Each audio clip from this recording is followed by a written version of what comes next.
হালিশহরের বাসিন্দা বছর ৩৮-এর রবি দাস জন্ম থেকে নিজের পায়ে দাঁড়াতে পারেন না।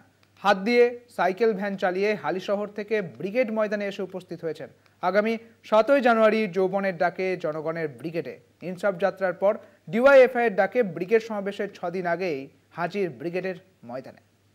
লোকসভা নির্বাচনের আগে ৭ই জানুয়ারি যৌবনের ডাকে জনতার ব্রিগেড, এই নামেই ডিওয়াইএফআই এর ডাকে ব্রিগেড সমাবেশ।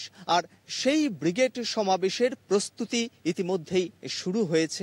দূর দূরান্ত থেকে ব্রিগেড ভরাতে ডিওয়াইএফআই কর্মী সমর্থকদের পাশাপাশি সিপিএম এর বিভিন্ন কর্মী সমর্থক তারাও আসবেন। সেরকমই একজন হালিশহরের রবি দাস। আপনি চলে এসেছেন আগামী ৭ তারিখে ব্রিগেড, এত আগে থেকে চলে এলেন? আমি এত আগে থেকে এটার কারণ হচ্ছে বাড়ি থেকে আমি ১ তারিখে ছেড়েছি। আর এর কারণ হচ্ছে ১ তারিখ দিয়ে কিন্তু একটা শুভ হয় ২০২৪ সালের মধ্যেই একটা লড়াই দেখতে হবে। যা পরিস্থিতি চলছে ভারতবর্ষে এবং পশ্চিমবাংলায়, এর জন্য আমাদের সমস্ত বামপন্থীদের এক হওয়া দরকার, এই বলছি আর কি। এর আগে ব্রিগেড সমাবেশে এসেছেন? হ্যাঁ, এর আগে যে ২৮ ফেব্রুয়ারি যে ব্রিগেড হয়েছিল সিপিআইএম এর, ওই ব্রিগেডে এসেছিলাম। বুদ্ধবাবুর ব্রিগেডে আপনি দেখেছেন? হ্যাঁ দেখেছি। তার আগে জ্যোতিবাবুর ব্রিগেড সমাবেশ? হ্যাঁ দেখেছি।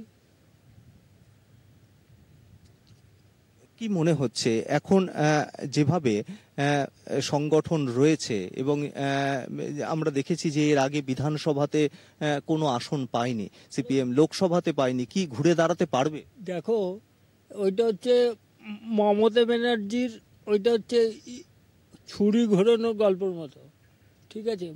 বামপন্থী বলে নেই, ৭ তারিখে সেটা প্রমাণ হয়ে যাবে।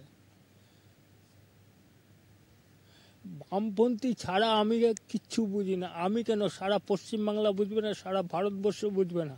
এখন যা পরিস্থিতি চলছে, ওই মমতা মোদির খেলা হচ্ছে। ২৪শে ডিসেম্বর একটা ব্রিগেড হয়েছিল, সেই ব্রিগেডটা হচ্ছে বিজেপির ব্রিগেড এবং ওনাদের যে একটা সংঘ আছে সেই সংঘের ব্রিগেড ছিল, ঠিক আছে? এই ব্রিগেডটা ইনসাফের ব্রিগেড। আপনি নিজেও ইনসাফ যাত্রায় পা মিলিয়েছিলেন? হ্যাঁ, হালিশহর থেকে পুরো বরানগর পর্যন্ত গিয়েছিলাম। এর প্রতি ভালোবাসা আর এই যৌবনের ডাকে যে ব্রিগেড সমাবেশ, সেই ব্রিগেড সমাবেশের অনেক আগে থেকেই তাই ব্রিগেড ময়দানে এসে নিজের কথা জানালেন রবি দাস।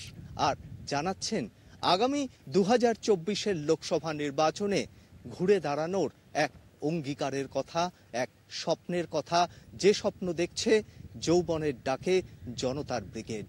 ক্যামেরায় সুবীর সরকারের সঙ্গে সত্যসুন্দর ভট্টাচার্য, কলকাতা টিভি।